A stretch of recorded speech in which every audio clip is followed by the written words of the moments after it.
storyline by saying who killed Vince McMahon. Now, Vince was never dead, it was all part of the storyline, but some fans, the younger fans especially, were probably starting to believe that Vince was dead. Unfortunately, the weekend thereafter, one of the main stars, Chris Benoit, unfortunately died in an incident which was covered by got wrestling its most publicity, but due to negative reasons. This forced Vince on Monday to come out and to announce to the world that he wasn't really dead, but that Chris Benoit had passed away. Like I say, he unfortunately had to break his own storyline, which he wouldn't have done normally, but at that time, when a wrestler died in real life, he couldn't cross that line of distaste, because there would be an absolute uproar if he tried to continue his death angle when somebody had died in real life. Because of what would have happened to him in an arena if he'd come out and announced that he was alive but somebody had died in real life, the show the Monday after Chris Benoit died, they closed the arena, sent all the fans home, gave them a refund, and Vince recorded a piece from an empty arena. They set up the ring in the middle of the arena like they would for a normal show, but they filmed a segment of him with no live crowd, because if Vince had come back from the death in the storyline and he was then saying Chris Benoit's died, why should we believe something's happened in reality if we're tuning into a Raw WWE show that last week told us Vince McMahon's died?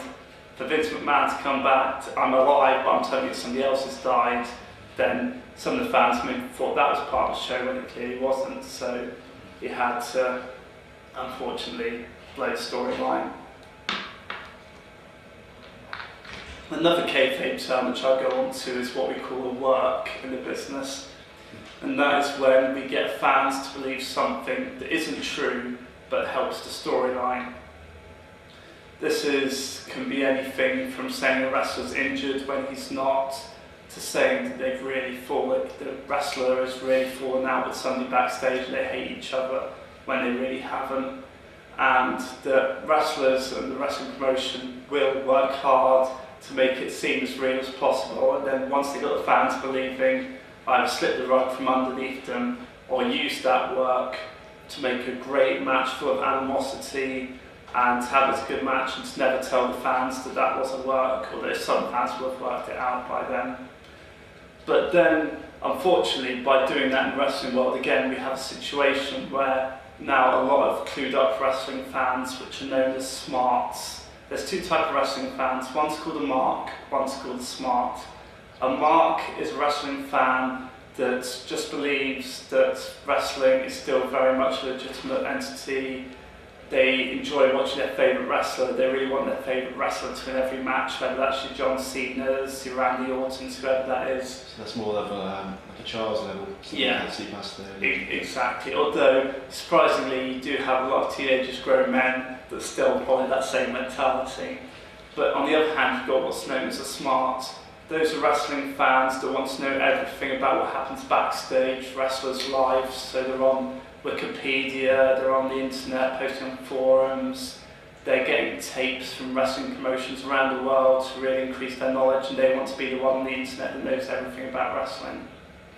So you've got those two kinds of fans.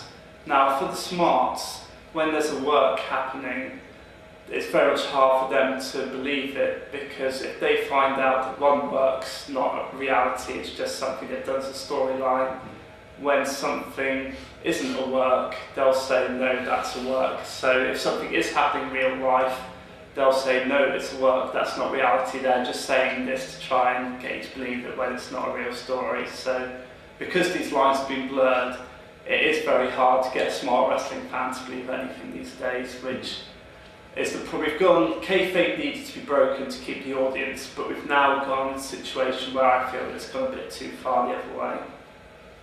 Where do you think wrestling's going to go in the next 10 years or so? Do you think it's going to happen? Wrestling reflects society, and although Vince McMahon likes to think he's in charge, it's the fans that decide where wrestling goes.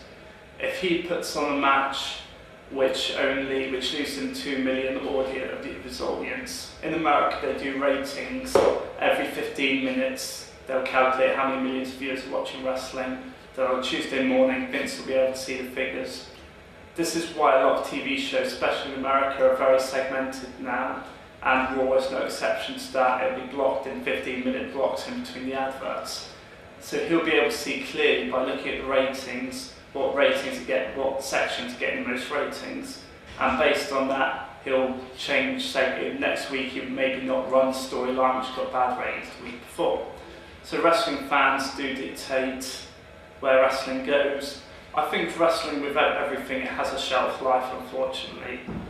Now, in today's age, there isn't much left that we haven't seen. There is a limit to what human bodies can do and what you can do inside a ring.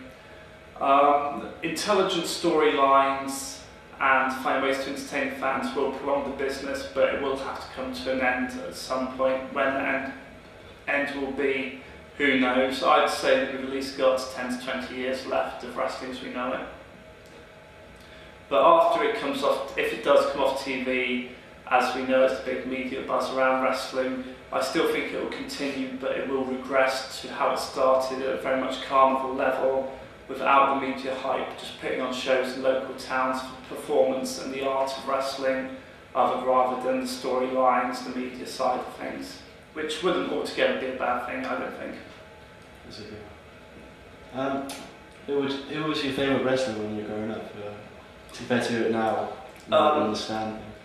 Wrestling, when I grew up, I was a kid, so when I didn't remember much about wrestling, you cheer the good guys, and you'll cheer whoever you see the most is normally the kids. So if you see the guy win the world title and he's a good guy, you'll cheer that guy. Hulk Hogan, many people say, however good or bad wrestler he was, he is the most popular wrestler of all time. You can't deny him that.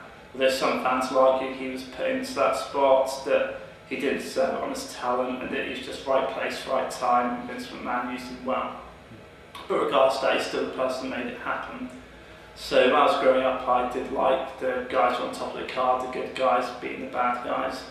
Now, in today's, I'm part of a new crossbreed, which is known as a smark, which is in the middle of a smart and a mark, which I still enjoy at a good wrestling match, and I wish I could go back in some ways and be as innocent as the kids were and not know what happens backstage, just be able to enjoy the show without having to think and dissect it 1 million ways. But I can't get rid of the knowledge that I have. That's why I enjoy, like John Cena. He's the top guy in professional wrestling at the moment. Now, a lot of smart fans don't like him because he only has 5 moves. And because he's not the greatest wrestler there is, a lot of fans don't like him. A lot of smarts don't also like him because he's been put in a position ahead of people that you could argue are more talented than he is. But I like cheering for him, so I like to do the opposite of what the smarts do. So if they boo somebody, even though I know quite rightly he's not the greatest wrestler and he doesn't deserve to be there, I get annoyed with smarts and I like to go back to my kid childlike innocence. So I'll like to see Cena win when people boo him. I'm thinking, yes, he's won, he's done it, he's beaten all these people. Because I think people nowadays, the smarts take wrestling too seriously and they can't just enjoy watching a good wrestling match. And John Cena at the moment, whether you like him or don't like him, he pulls in new sectors of the audience which other wrestlers weren't.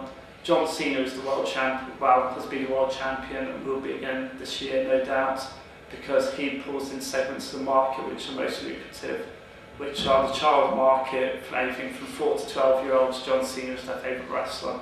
But he's also opened a new dimension of market, which are more girls that have liked WWE and watched WWE when John Cena's champion than when he's not.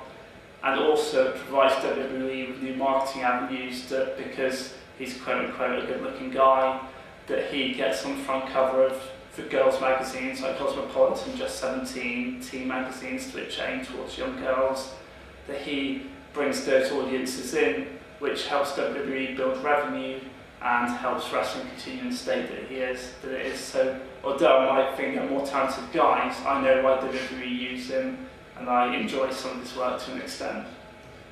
Do you think the people who've been in the business for a lot longer, like more talented guys, more focusing on passing on the torch to other people just to make it last long instead of taking all the credit for themselves? There's 2 schools of thought. You'll have wrestlers that'll hold on to their spot. They won't